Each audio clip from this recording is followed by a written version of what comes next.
പൈസ ശമ്പളം മേടിക്കുന്ന ഒരു പ്രൊഫഷണലും ഇല്ല.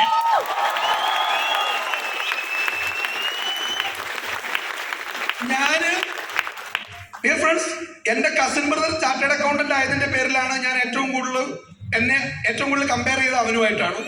ദൈവത്തിന്റെ അനുഗ്രഹം കൊണ്ട് കഴിഞ്ഞ 5 വർഷമായിട്ട് എന്റെ GST IT ഒക്കെ ഫയൽ ചെയ്യുന്നത് അവനാണ്.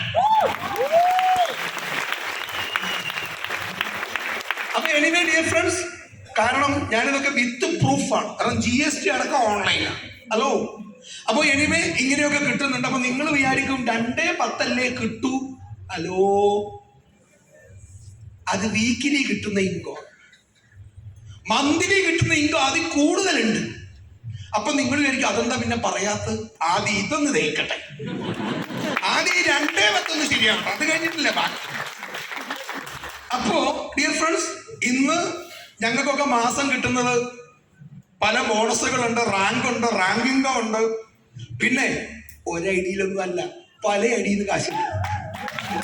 അപ്പോ അങ്ങനെയൊക്കെ കിട്ടുന്നുണ്ട്. ബട്ട് ഡിയർ ഫ്രണ്ട്സ്, എൻ്റെ ഒരു ആദ്യത്തെ അച്ചീവ്മെന്റ് എന്ന് പറയുന്നത്, ഞാൻ പറഞ്ഞു, ഞാൻ ഈ ബിസിനസ്സിൽ വരുമ്പോൾ മാനന്തവാടിയിൽ ഒരു ടാക്സി ഡ്രൈവറായിരുന്നു.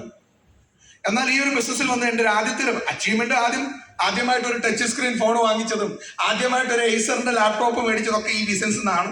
പക്ഷെ എടുത്തു പറയുന്ന ഒരു അച്ചീവ്മെന്റ് എന്ന് പറയുന്നത് 2,10,000 ഒക്കെ കിട്ടിയ സമയത്ത് ഞാനൊരു ഇന്നോവ ക്രിസ്റ്റ ഈ ഒരു ബിസിനസ്സിലൂടെ വാങ്ങിച്ചു. ദെൻ അവിടുന്ന് വീണ്ടും ബിസിനസ് ഡെവലപ്പായി. എണ്ണം പറഞ്ഞ 100 കണക്കിന് ആളുകൾ വന്നു, 1000 ആളുകൾ വന്ന്. ഞങ്ങൾ തുടങ്ങി വെച്ച ചെറിയൊരു ആശയം ലക്ഷക്കണക്കിന് ആളുകൾ അത് ഏറ്റെടുക്കാനും അവർ ഞങ്ങളെക്കാൾ നന്നായി ബിസിനസ് ചെയ്യാനൊക്കെ തുടങ്ങിയ സമയത്ത് ബിസിനസ് മാറി. കേരളത്തിൽ തുടങ്ങിയ ബിസിനസ് പല സംസ്ഥാനങ്ങളിലേക്ക് മാറി. അങ്ങനെ ബിസിനസ് ഡെവലപ്പായ സമയത്ത് ഞാൻ ഈ ഒരു ബിസിനസ്സിൽ എൻ്റെ അടുത്തൊരു അച്ചീവ്മെന്റ് എന്ന് പറയുന്നത് ഒരു E-Class മെഴ്സിഡീസ് ബെൻസ് ആണ്. ഹലോ, വീണ്ടും ബിസിനസ് ഇന്ത്യ മുഴുവൻ വ്യാപിക്കുന്ന രീതിയിലേക്ക് വളർന്നു. ലക്ഷക്കണക്കിന് ഡിസ്ട്രിബ്യൂട്ടേഴ്സ്, കോടികളിൽ കച്ചവടം, ബിസിനസ് മാറി, വരുമാനം കൂടി. സ്വാഭാവികമായും നമ്മുടെ ബ്രാൻഡിങ്ങും സ്വപ്നങ്ങളൊക്കെ വലുതായി.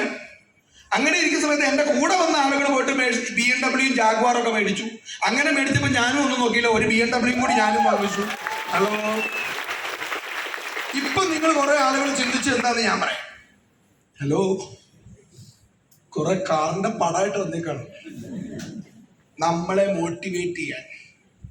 ഇതൊന്നും കണ്ടാൽ നമ്മൾ വീഴൂല മോനെ. അങ്ങനെ എന്നെ പ്രലോഭിപ്പിക്കാം എന്ന് നിങ്ങൾ ആരും വിചാരിക്കണ്ട. ആണോ അല്ലേ? ഹലോ, ഇതെങ്ങനെയാ ഇയാൾക്ക് മനസ്സിലായി?